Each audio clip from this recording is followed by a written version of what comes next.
Right, we're back. Take two.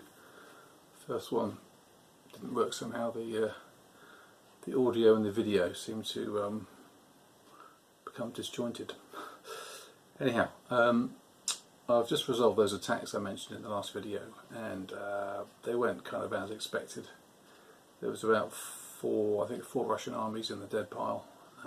Voronezh fell, a couple of garrisons, Russian Guard Corps. So pretty substantial losses.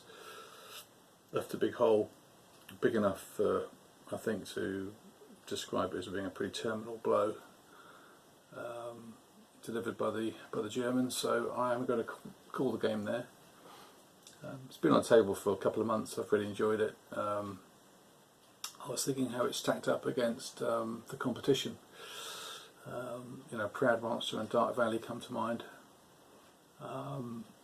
I think it's better than Red Star Rising. That had other issues with it. I think Dark Valley feels a more tight design, pretty much complete out of the box.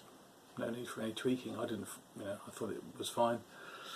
Slightly weird with the air bombardment being used to blow holes separately from being used in conjunction with the ground, but that just might be a design feature to let you duplicate historical events. Proud Monster is, as the name says, a monster. It's also got those victory point gates that you need to get through to get into 42. Quite a challenge for the Germans. And it's a divisional as well, so similar footprint to this actually, but just more stuff to move around and takes longer to play. This is Thunder of the East is quite quick playing, which I think is a definite plus. Physically, it's very nice. Counters and map are lovely. The cards are great. I think you can argue that some of the cards you'll never use because the others are just so much more attractive. So, I wonder whether they had so many slots to fill in the card deck that they put some in that really, because they come back either seasonally or annually, you're going to be using, I think, which are the better cards. So some of them I don't think will ever be used, but that's maybe just a personal point. But yeah, I would encourage people to give it a go. I've got a set of house rules that I've mentioned before, which just uses what's in the box. It's about 5 pages. It covers things like placing IPs is now only done by the card play or the one free one you get, which I think that's in the standard rules anyway. The Frostbite rule, which has also changed, so I've grabbed that from the I've sort of essentially cherry picked some of the changes that were easy to introduce. I use a limited weather variability just for the first year until April 42, just to stabilise things. I've used all their rules on small heavies and hindered air forces. When you build or when you sort of ready your aircraft, you've got to have a balanced air doctrine. So you've got to go, large, small, not having consecutive unit types. That just gives a more historical order of battle, I think. The losses, I use the leading strong rule, because otherwise you're always soaking off with your garrisons on the attacks, which is just feels completely wrong. The new mobile assault rule is very good. Gives you options now to overrun pretty much any hex you want. You just take the risk.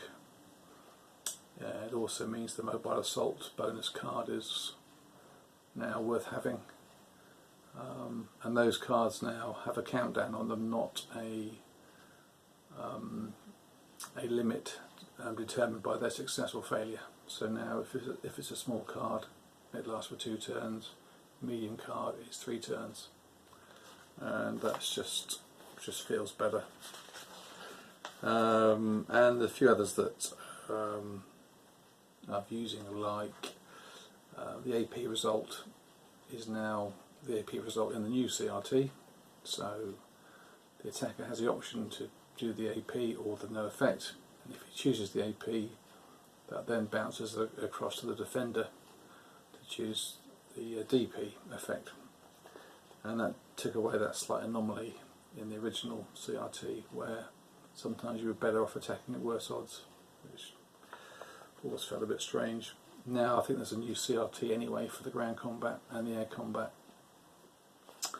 Not using either of those. The Stalin Purges rule I think is good. It changes the feel of the Russian army during the first few months, so you can only build 2 armies up to the 8-4 full strength until April 42. That's pretty much it. 5 pages. If you want a copy, get in contact, leave a note in the comments or whatever, and happy to send you a copy. I'd encourage people to play it. I think it's probably got it's had a bit of a gathering dust time on the shelf because people are not sure what they're supposed to do with the rules anymore, which is a shame because I think it's a game that's worth playing. And if you do, let me know what you think. I'll just show you the hole in the Russian line, just for interest, and then it'll be time to pack up. So here's the hole. You'll see Voronezh is just here. So I've got a 4 countdown marker on it. So that was supplying the middle sector of the Russian line. So it was out of rail communication last turn. So there were already some Russian armies marked out of supply, and next turn some of those will also be isolated. So big problems for the Russians. These guys, these mechanised forces, will be able to get around the back again. There's another HQ down here with a throw of 8. So they'll still be able to put pressure on the what's left of this line leading towards Moscow, so it's all looking pretty horrible. So I've decided not to play it out.